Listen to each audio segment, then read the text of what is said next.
तो चलिए शुरू करते हैं आज की क्लास लेके। प्रभु का नाम बोलो, जय श्री राम। तो जैसा कि आप सबको पता है, पिछले लेक्चर में अपन ने कवर किया था आयनाइजेशन एनर्जी के कुछ इंपॉर्टेंट फैक्टर्स। अब आप ये सोच रहे होंगे कि भाई साहब ये श्रृंखला तो पूरी हो ही नहीं रही, तो आज अपन डिस्कस कर लेंगे एक्सेप्शंस और कल इसके एप्लीकेशंस डिस्कस करके इसको आयनाइजेशन एनर्जी को यहाँ पे फिनिश करेंगे। तो चलिए आज अपन बात करते हैं एक्सेप्शंस ऑफ आयनाइजेशन एनर्जी।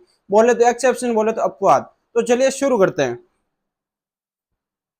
सबसे पहले एक्सेप्शन भाई साहब है सेकंड पीरियड का। सेकंड पीरियड का कौन सा है? वो भाई साहब जो मैंने ग्राफ बनाया था ना कल आपको, वो का वही सारा का सारा अपन ने अपवाद के तौर पे लिख लिया है। वो मैंने आपको 3 बार चिल्ला चिल्ला के बता दिया था कि भाई साहब उसको कैसे याद करना है। ग्राफ के तौर पर एनसीईआरटी में जाके आप मार्क कर लेना। पहला जो होता है बेरिलियम और बोरोन के बीच में, वो पेनिट्रेशन इफेक्ट के कारण होता है, और जो दूसरा होता है वो हाफ फील्ड स्टेबिलिटी कारण होता है नाइट्रोजन और ऑक्सीजन के बीच में। ये सारा का सारा मैंने बताया था, वो सारा का सारा यहाँ पे डिस्कस करेंगे और कुछ नहीं करेंगे। लिथियम सेकंड पीरियड में कौन कौन आता है? Lithium, beryllium, boron, carbon, nitrogen, oxygen, fluorine, neon. ठीक है, नियोन। ठीक है, अब जब आप इसका कॉन्फ़िगरेशन लिखेंगे तो ये सारे के सारे कॉन्फ़िगरेशन लिख देंगे, 2s1 2s2 2p1 2p ऐसे करते करते ठीक है सारे लिख दिए। अब मेन अपन ने ध्यान किस पे रखा था? एक तो रखा था हाफ फील्ड स्टेबिलिटी,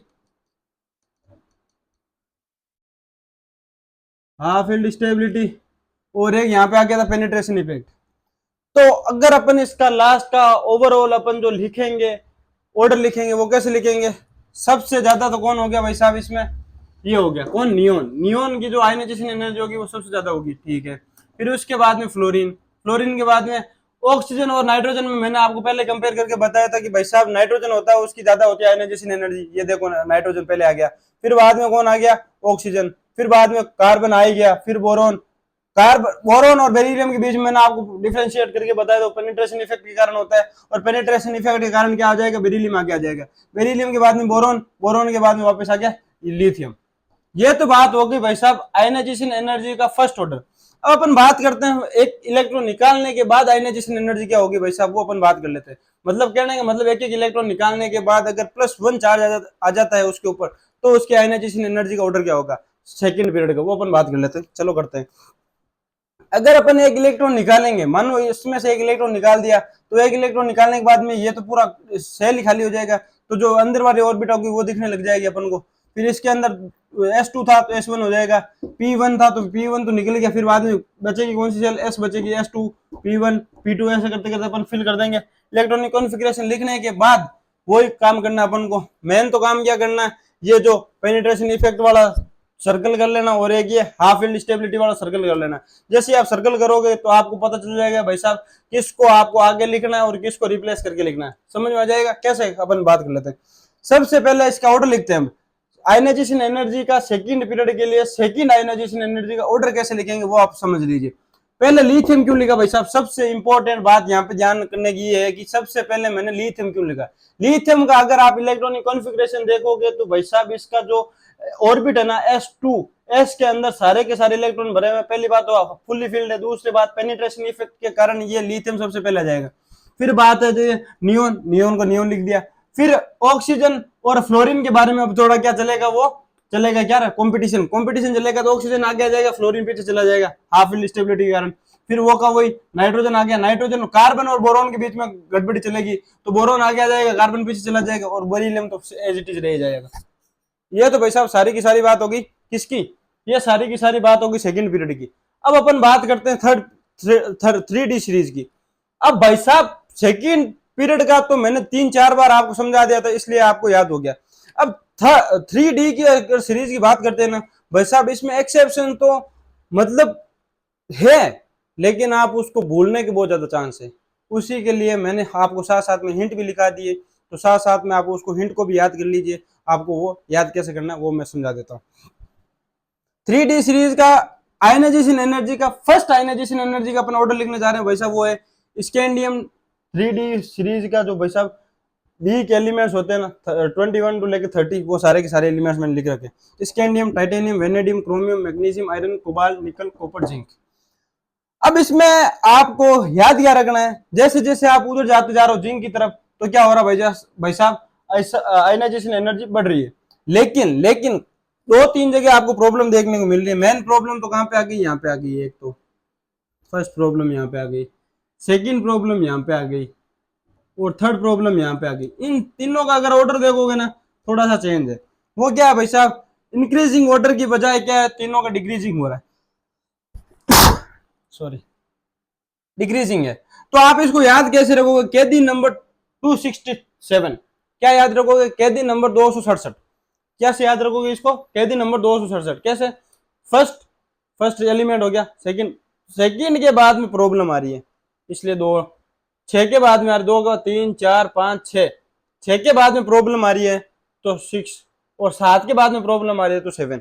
तो कैदी नंबर 267 याद रख लो। उससे आपको याद क्या रह जाएगा भाई साहब, कि आपको 2, 6 और 7 पोजीशन पे क्या करना है, सेवेंथ एलिमेंट के बाद, सॉरी 2, 6 और 7 एलिमेंट के बाद में आपको जो इंक्रीजिंग ऑर्डर है उसको चेंज करके डिक्रीजिंग ऑर्डर में लिख देना। चलो ठीक है, ये सारा का सारा समझ में आ गया आयनाइजेशन एनर्जी फर्स्ट सीरीज की।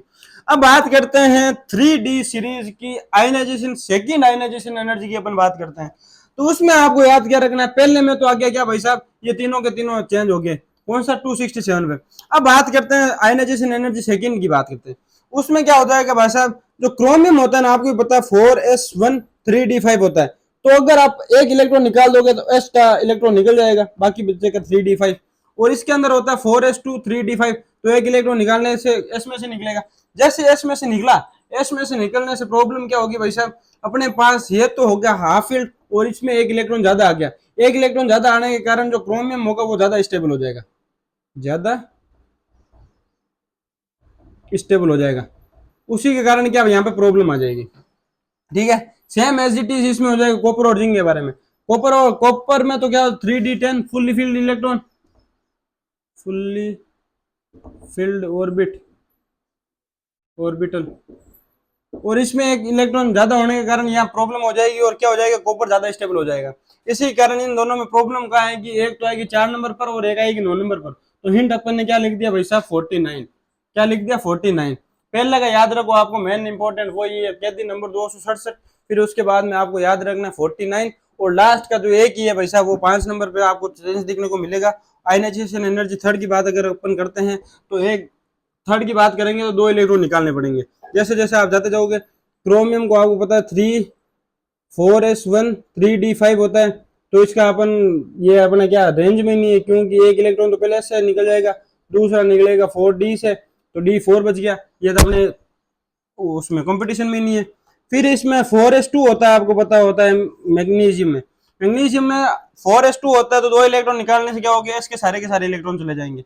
तो फिर इसके पीछे जो इलेक्ट्रॉनिक कॉन्फ़िगरेशन बचेगी वो भाई साहब बचेगी हाफ फील्ड स्टेबल कॉन्फ़िगरेशन। जैसे हाफ फील्ड स्टेबल कॉन्फ़िगरेशन हो जाएगा तो ज्यादा स्टेबल हो जाएगा, जैसे ज्यादा स्टेबल होगा तो इनकी आयनाइजेशन एनर्जी की जो भाई साहब ऑर्डर होगा वो चेंज हो जाएगा। आयनाइजेशन एनर्जी का ऑर्डर चेंज हो जाएगा, चेंज होगा तो अपने को याद करना पड़ जाएगा, ये एक्सेप्शन की तौर में अपन लिख लेंगे। तो ये तो भाई साहब बात होगी 3D सीरीज की। अब अपन बात करते हैं ग्रुप नंबर 13 की, ये अपना एक्सेप्शन नंबर तीसरा है। इसमें क्या बात करेंगे भाई साहब, जैसा कि आपको पता है मैंने आपको एक ट्रिक बताई थी, किसमें, एटॉमिक साइज में। एटॉमिक साइज में मैंने आपको ट्रिक क्या बताई थी, मैंने ट्रिक ये बताई थी कि भाई साहब जो ग्रुप नंबर 13 होता है ना, उसमें आपको याद रखना है जो आलू होता है वो बड़ा होता है, उसके कारण जो सीक्वेंस होता है वो सारा का सारा चेंज हो जाता है। आलू बड़ा हो जाता है किससे, गैलियम से। तो क्या करना है, जैसे तो वैसे तो अपन क्या करते हैं, ऊपर से नीचे जाते हैं, साइज इंक्रीज होती रहती है, लेकिन आलू बड़ा होने के कारण, साइज में बड़ा होने के कारण ये थोड़ा सा सीक्वेंस चेंज हो जाता है, और गैलियम ऊपर आ जाता है और आलू नीचे चला जाता है, एल्यूमिनियम नीचे चला जाता है। उसी के बेसिस पे अपन देख रहे हैं, तो साइज का ऑर्डर तो वो का वही है जो मैंने सिखाया था आपको। अब बात करते हैं भाई साहब आयनाइजेशन एनर्जी का। आयनाइजेशन एनर्जी में आपको एक चीज ध्यान रखनी है कि भाई साहब यहाँ पे गैलियम की आयनाइजेशन एनर्जी ज्यादा रहती है, एज यूजुअल जैसे अपन पढ़ते हैं, ठीक है, या ऑलमोस्ट इक्वल समझ लो। ये तो बात होगी ग्रुप नंबर 13 की।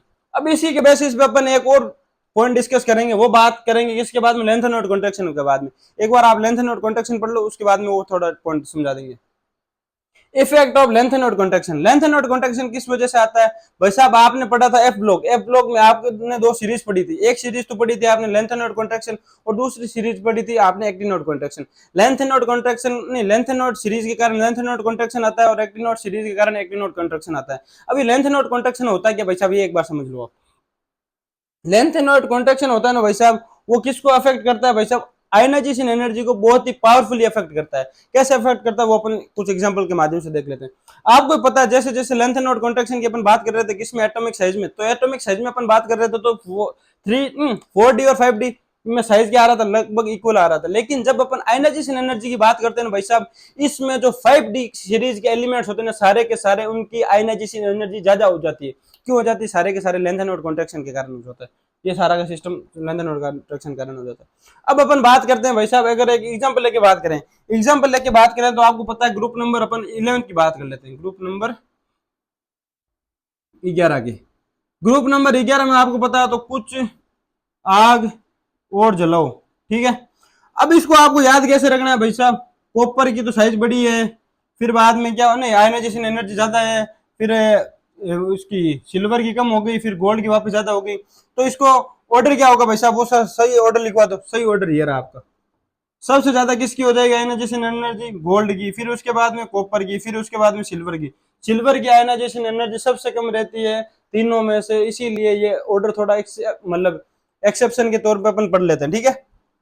ओके, इसको स्टार मार कर लो। इसके बाद में बात करते हैं भाई साहब, जैसे अपन ग्रुप ये थर्ड पॉइंट लिखा था ना, इसी के रिलेटेड एक पांचवा पॉइंट लिखेंगे, लेकिन है इससे रिलेटेड ही वो, क्योंकि अपन ने पहले लेंथ एंड कॉन्ट्रैक्शन नहीं पढ़ रखा था, इसलिए मैंने साथ में नहीं लिखवाया। तो ऊपर वाला रब कर देते हैं भाई साहब।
एक बार आप बोर्ड पे कंसंट्रेट करिए भाई साहब। अब अपन बात कर लेते हैं एक्सेप्शन नंबर 5 की। अब इसमें क्या बात कर रहे हैं भाई साहब, ग्रुप नंबर 13 और ग्रुप नंबर 14 का अपन थोड़ा कंपैरिजन करके बता देते हैं आपको। सबसे पहले अपन ने बात की थी साइज की। साइज में अपन ने बात किया था भाई साहब, जो आलू का जो साइज होता है वो बड़ा होता है, किस कारण से होता है? वो ट्रांजिशन कॉन्ट्रैक्शन के कारण होता है। आपको बताया था आलू बड़ा बड़ा, बड़ा बड़ा आलू, ठीक है, आपको बता दिया था वो तो सारी की सारी बात हो गई थी साइज की। अब बात करते हैं अपन ये लास्ट में जाके इंडिनियम और थैलेनियम के बाद में क्या होता है भाई साहब, ये जो इनका साइज का कॉन्ट्रैक्शन आता है, प्रॉब्लम किससे वजह से आती है? लेंथ और कॉन्ट्रैक्शन की वजह से आती है। अब अपन बात कर लेते हैं आयनाइजेशन एनर्जी की, बात करते हैं ना। आयनाइजेशन एनर्जी में अपन बात करेंगे तो यहाँ पे प्रॉब्लम कहाँ पे आती है? जो भाई साहब गैलियम होते हैं ना, वैसे तो एज यूजुअल क्या होता है, नीचे जाते हैं साइज बढ़ती है और नीचे जाते हैं आयनाइजेशन एनर्जी घटती है। लेकिन इसमें क्या हो जाता है भाई साहब, बोरोन की आयनाइजेशन एनर्जी सबसे ज्यादा, बहुत ही बढ़िया बात है, एल्यूमिनियम की और ठीक है। अब यहाँ पे क्या हो जाता है, एल्यूमिनियम और जब अपन गैलियम की बात करते हैं ना, इन दोनों का अपन कंपेयर करेंगे तो गैलियम की ज्यादा होती है, किससे? As compare to aluminium. ऐसे करते करते लास्ट में जो जाते हैं अपन बात करते हैं इंडिनियम की और इनकी बात करते हैं, तो इसमें क्या हो जाता है, लेंथन और कॉन्ट्रैक्शन लग जाता है, उस वजह से नीचे वाले की जो एलिमेंट की आयनाइजेशन एनर्जी हो जाती है वो ज्यादा हो जाती है एज कम्पेयर टू इंडिनियम, ठीक है। तो ये तो सारा का सारा ऑर्डर हो गया ग्रुप नंबर 13 की। अब अपन बात करते हैं ग्रुप नंबर 14। ग्रुप नंबर 14 में आपको पता है साइज का तो कुछ मैटर था नहीं, तो अपन क्या करना, साइज सीधी सीधी याद रखनी है, एज नीचे, एज यूजुअल नीचे जाएंगे तो साइज बढ़ेगी, ठीक है। अब बात करते हैं मेन आती है आयनाइजेशन, आयनाइजेशन एनर्जी में प्रॉब्लम आती है। आयनाइजेशन एनर्जी में प्रॉब्लम क्या आ रही है भाई साहब, यहाँ तक तो सब सेम है मामला, ठीक है। लास्ट में जाते जाते जो लास्ट एलिमेंट है ना, उसका भाई साहब आयनाइजेशन एनर्जी थोड़ी सी बढ़ जाती है ऊपर वाले एलिमेंट्स के। क्यों बढ़ती है भाई साहब? वो कारण ये है कि जो लेंथ एनोड कॉन्ट्रैक्शन होता है ना, उस वजह से 5D सीरीज के एलिमेंट्स में लेंथ एनोड कॉन्ट्रैक्शन ज्यादा देखने को मिलता है, उस वजह से जो अपना आयनाइजेशन एनर्जी है उसका सीक्वेंस है वो थोड़ा सा चेंज हो जाता है भाई साहब। ये तो सारे के सारे ग्रुप 13 और ग्रुप 14 का कंपैरिजन करके अपन ने बता दिया था। ये सारे के सारे जो आज एक्सेप्शन लिखवाए थे, ये सारे के सारे एक्सेप्शन अपन ने पढ़े थे इसके आयनाइजेशन एनर्जी के बारे में। इसके बाद में बचता है एप्लीकेशंस ऑफ आयनाइजेशन एनर्जी, वो अपन कवर कर लेंगे कल के लेक्चर में। तब तक के लिए जय हिंद।